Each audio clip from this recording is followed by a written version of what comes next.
ప్రక్షాళన చేసే దిశగా తిరిగి ఎలాంటి నేరాలు చేయాలంటే వణుకు పుట్టేట్టుగా చేస్తాం.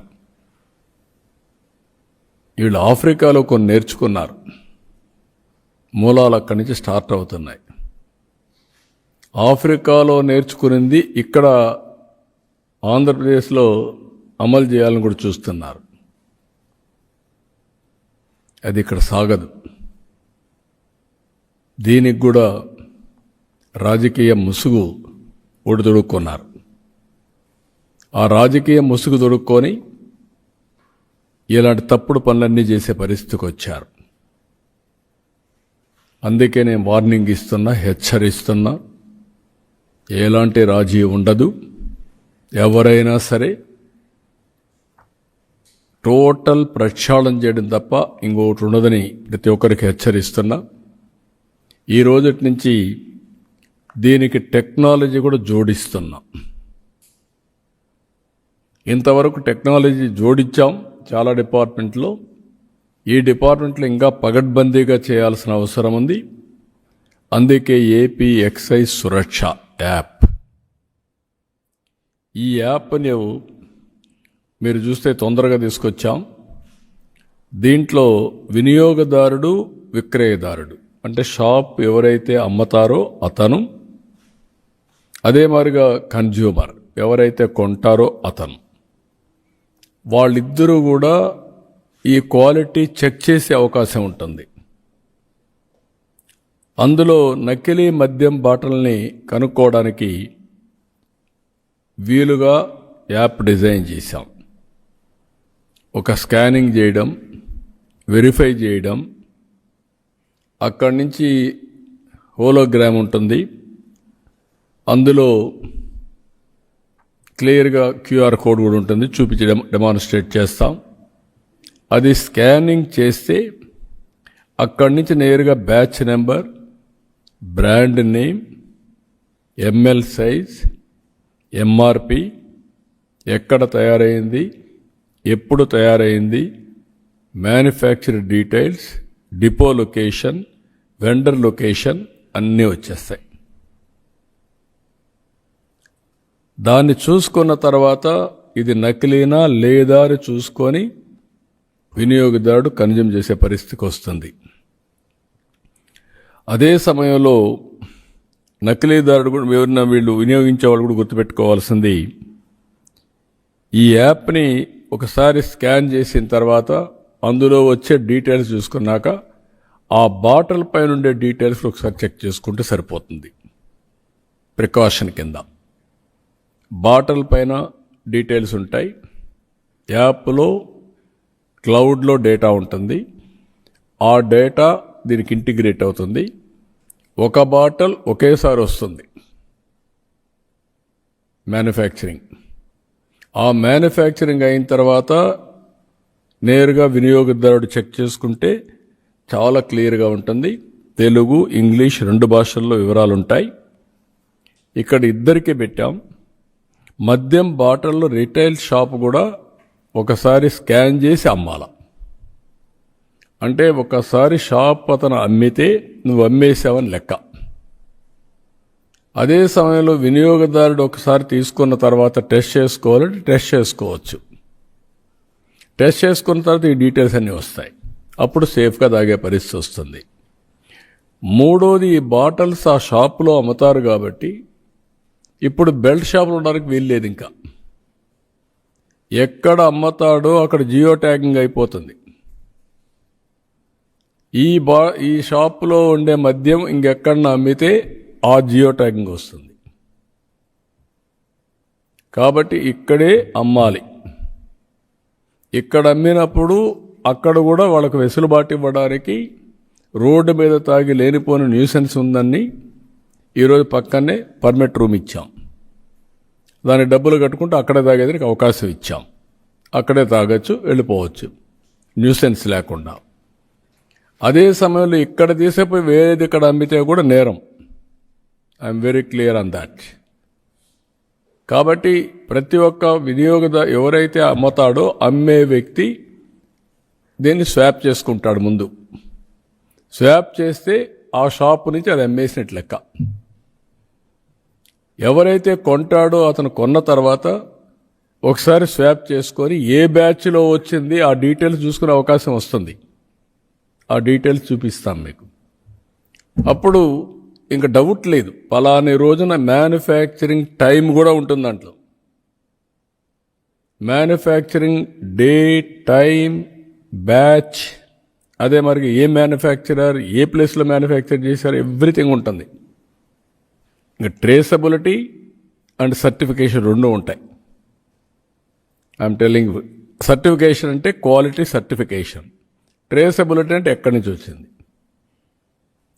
ఇది ఇక్కడ అమ్మకుండా వేరేది ఇక్కడ అమ్మితే నువ్వు ఎందుకు అమ్మావు, నువ్వు అమ్మాల్సింది ఆ షాపులో, అది కూడా జియో ట్యాగింగ్ ఉంటుంది. ఎక్కడ అమ్మావో అక్కడి నుంచి. ఇప్పుడు పెన్షన్లు ఇస్తున్నాం, మార్నింగ్ నాకు తెలిసిపోతుంది ఎక్కడి నుంచి అమ్మాడు, ఎక్కడిచ్చాడు, ఇంటి దగ్గర ఇచ్చాడా, వర్క్ ప్లేస్ అంటే నరేగా పనులు చేసి అక్కడ ఇచ్చాడా, హాస్పిటల్లో ఉంటే హాస్పిటల్లో ఇచ్చాడా, లేకపోతే వృద్ధాప్య హాస్టల్లో ఉంటే అక్కడ ఇచ్చాడా, దివ్యాంగులు ఉంటే ఎక్కడ హాస్టల్లో ఉంటే అక్కడ ఇచ్చారా, అన్ని డీటెయిల్స్ వస్తాయి.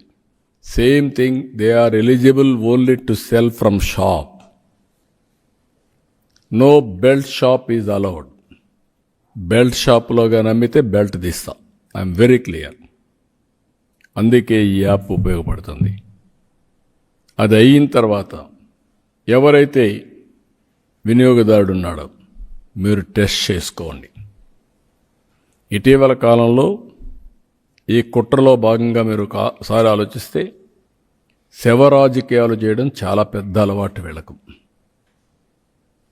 తండ్రి చనిపోతే 5 ఏళ్లు శవ రాజకీయాలు చేశారు. ఆ తర్వాత 30,000 మంది అనారోగ్యం పాలై నాసిరకం వస్తే కనికరం లేకుండా ప్రవర్తించారు. జంగారెడ్డిగూడెంలో 27 మంది చనిపోతే ఎంక్వైరీ చేయాల, టెస్ట్ చేయాల,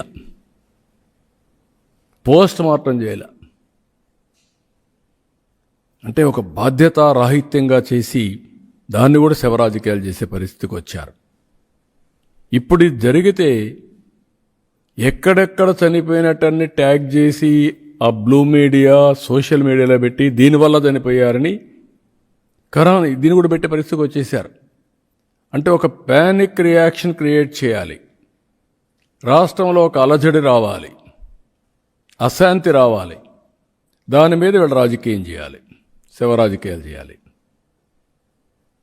అందుకే చెప్తున్నా, జాగ్రత్తగా పనిచేయండి. ఈ శవ రాజకీయాలు ఎంతవరకు పోతున్నాయంటే వీళ్ళే ఈరోజు మళ్ళీ సిబిఐ ఎంక్వైరీ కావాలంట. సిబిఐ ఎంక్వైరీ అంటే 15 ఏళ్ళు, లాస్ట్ టైం 11 కేసులు ఉన్నాయి కదా, కాలక్షేపం చేయొచ్చు. అది వీళ్ళ యొక్క ఆలోచన విధానం. కోరస్ డెవలప్ చేశారు, మార్నింగ్ ఒకడు, మధ్యాహ్నం ఒకడు, సాయంత్రం ఒకడు. అంటే ఏమనుకుంటున్నారు మీరు? అంటే మీరు ఏం చేసినా జరిగిపోతుంది రాజకీయ ముసుగులో అనుకుంటే అది జరగదు. అది గుర్తుపెట్టుకోవాలి మీరు. చిత్తశుద్ధి ఉండాలి మీకు. చిత్తశుద్ధి లేదు, విచ్చలవిడితనం వచ్చింది, ఏం చేసినా జరిగిపోతుందని ధీమాకు వచ్చారు. ఆ ఆటలు సాగని చెప్పి మరొకసారి హెచ్చరిస్తూ ఈరోజు అందరికీ విజ్ఞప్తి చేస్తున్న ప్రజలందరికీ, ఈ ప్రభుత్వం మీ యాస్పిరేషన్స్ ప్రకారం మీకోసం పనిచేసే ప్రభుత్వం. ఎక్కడా ఎవరితో లాలుచేపడం, తప్పు ఎవరు చేసినా ఎవరిని వదిలిపెట్టాం, తన మన అనే తారతమ్యం కూడా ఉండదు. అది కూడా చెప్తున్నా. ఎవరైనా సరే వ్యాపారం చేసుకోవాలంటే వ్యాపారం వరకే పరిమితం కండి, కానీ నకిలీ మద్యం వ్యాపారం పేరుతో ముసుగులో చేయాలంటే మాత్రం కబద్దార్, జాగ్రత్తగా ఉండండి. ఒళ్ళు కూడా దగ్గర పెట్టుకోండి. మీ ఇష్ట ప్రకారం చేసి తప్పించుకోవాలనుకుంటే మాత్రం అది జరగదు. అదే మార్గం వీళ్ళని అడ్డం పెట్టుకొని లేకుంటే ఇలాంటి వాళ్ళ ద్వారా కాన్స్పిరసీ చేయాలనుకుంటూ కూడా జరగదు. అది కూడా హెచ్చరిస్తున్నాం. టోటల్గా ఎవరైనా ఇలాంటి తప్పుడు ప్రచారం చేసినా వాళ్ళ ఆటలు కూడా సాగవు. వాస్తవం ఉంటే చెప్పండి, నేను బెల్ట్ తీస్తా. మీరు కావాలంటే ఫేక్ న్యూస్ పెడితే మీకు కూడా అదే గతి. Credibility of government is very very important. Credibility కాడ మీరు దెబ్బతీయాలని వస్తే మాత్రం నేను ఎవరిని వదిలిపెట్టను. ఆ విషయం వీళ్ళు గుర్తుపెట్టుకోవాల్సిన అవసరం ఉంది. ఇటీవల కాలంలో కొన్ని పెట్టి అన్నీ ఎన్క్వైరీ చేపిస్తాం. సోర్స్ ఆఫ్ ఇన్ఫర్మేషన్ ఎన్క్వైరీ చేపిస్తాం. ఇది మీ రాజకీయం కోసం చేసే కుట్రలో భాగం. ఆ విషయం మీరు గుర్తుపెట్టుకోండి. అది జాగ్రత్తగా ఉండమని హెచ్చరిస్తూ ఇప్పుడు డెమాన్స్ట్రేషన్ కూడా చేస్తాను. టెక్నాలజీ చాలా వరకు నా ఉద్దేశం కంట్రోల్ అవుతాయి. మ్యానుఫ్యాక్చరర్ దగ్గర నుంచి ఎంప్లాయీస్ కూడా చెప్తాను, మీరు కూడా జాగ్రత్తగా పనిచేయకపోతే మీరు కూడా ఇబ్బందుల్లో పడతారు. ఎక్సైజ్ డిపార్ట్మెంట్ అందరికీ చెప్తాను, మీరు కూడా తప్పు చేయాలన్నా చేయడానికి వీలుగాని వ్యవస్థను తీసుకొస్తాం. లాలూచి పడితే మాత్రం మీరు కూడా ఎవరిని ఎక్స్క్యూజ్ చేయం, డెమాన్స్ట్రేట్గా చేసి కూడా చూపిస్తాం. ఆ విషయం వాళ్ళు కూడా గుర్తుపెట్టుకోవాల్సిన అవసరం ఉంది. డిపార్ట్మెంట్ మొత్తం అస్తవ్యస్తమైన డిపార్ట్మెంట్ని ప్రక్షాళన చేస్తున్నాం, ప్రక్షాళన చేశాం. అమలు చేసే వ్యక్తులు కూడా చిత్తశుద్ధి అవసరం. మళ్ళీ ఆ వ్యవస్థని స్ట్రీమ్లైన్ చేసినప్పుడు ప్రతి ఒక్కరు కూడా మ్యానుఫ్యాక్చరర్ దగ్గర నుంచి ఏ క్వాలిటీ అని మీరు పారామీటర్స్ పెడతారో దాంట్లో డీవియేషన్ 0.01% వచ్చినా మీరు కూడా బాధ్యులు. మధ్యలో చెక్ చేయాల్సిన వ్యవస్థలు సరిగా చెక్ చేయకుండా క్వాలిటీ పారామీటర్స్ కానీ వైలేట్ అయితే అందరిపైన యాక్షన్ ఉంటుంది. అన్ని దిక్కలు కూడా చెక్ చేస్తున్నాం. చెక్స్ అండ్ బ్యాలెన్సెస్ అన్నీ పెడుతున్నాం, నాట్ వన్స్, వేరియస్ ప్లేసెస్లో. ఇవన్నీ ఎందుకు చెప్తున్నానంటే మళ్ళీ పేద ప్రజల ఆరోగ్యం, నాట్ ఓన్లీ పేద ప్రజలు, ఎవరు తాకపోతే అది ది బెస్ట్. తాగే అలవాటు దేశం అంతా వచ్చింది కాబట్టి, ప్రపంచం అంతా ఉంది కాబట్టి దీన్ని వీలైనంత వరకు కంట్రోల్డ్ అయిన వాతావరణంలో నేనే ఒకప్పుడు DDE తీసుకొచ్చాను, ఎక్స్ట్రా న్యూట్రల్ ఆల్కహాల్. 2 times చేసే వ్యవస్థ 95 2004లో తీసుకొచ్చాం. అది తర్వాత దేశం అంతా కూడా అమలు చేశారు. మనం సిగరెట్ హానికరం అంటాం, టొబాకో హానికరం అంటాం. కొంతమంది టొబాకో తీసుకుంటున్నారు. అదే మరి లిక్కర్ కూడా అంతే. దాన్ని ఒక పద్ధతి, ఒక లెవెల్కు కానీ ఉండగలిగితే కొంతవరకు ఇది అవుతుంది. అది బియాండ్ వెళ్ళింది కాబట్టి ఇటీవల అయితే క్యాన్సరు, లివర్, లేకపోతే కిడ్నీ ఫెయిల్ కావడం, సో మెనీ సమస్యలు ఆ గవర్నమెంట్లో నాట్ 1 or 2